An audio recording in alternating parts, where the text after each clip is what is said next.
Hi, magandang araw sa inyo mga kutsikoys at kutsikoys ko na sa Gemini Signs.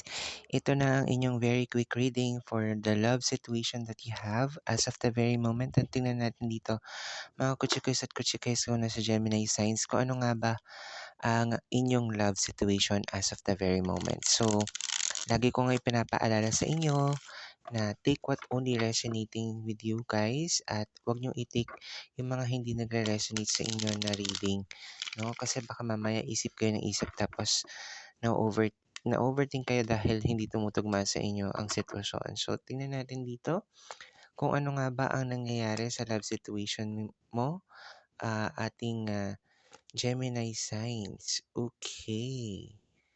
So, eto na ang iyong reading. You have here 10 of Cups, meron ka ring 6 of Wands, at meron ka ring 2 of Pentacles dito. Mga kutsikoys at kutsikoys kong Gemini signs. So, sa nakikita ko dito, marami sa inyo sa relationship ang happy and stable at secured naman somehow.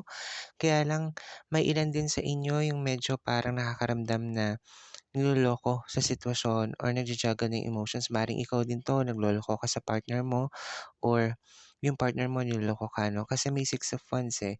I'm seeing nagja-juggle ng emotions. Maaari kasing yung iba rin sa inyo, mga Gemini signs, ay fall out of love sa sitwasyon kasi nga parang naging pattern sa inyong dalawa kung ano nga ba yung nangyayari in the situation na para bang lagi na lang ang daming kausap or maaari rin naman kasi mga kutsikoys at kutsikoys kong Gemini signs eh ang inyong partner or kayo ay very much friendly, no, sa mga nakapaligid sa inyo. Kumbaga nagkakaroon ng selosan.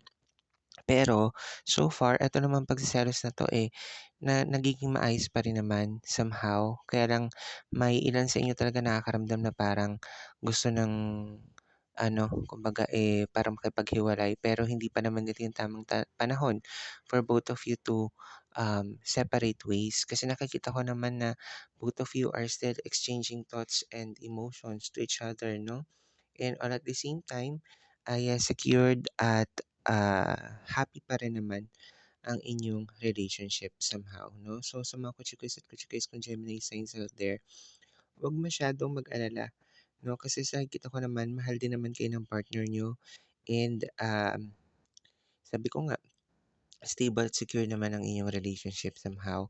'Wag lang kayong puro away at 'wag lang puro selos, 'no? Kasi it might lead to something na maaring yun yung maging cause ng paghihiwalay ninyong dalawa. Pero, come to think of it, para mas maging maayos ang lahat, makipag-communicate ng maayos din sa inyong partner as of the very moment.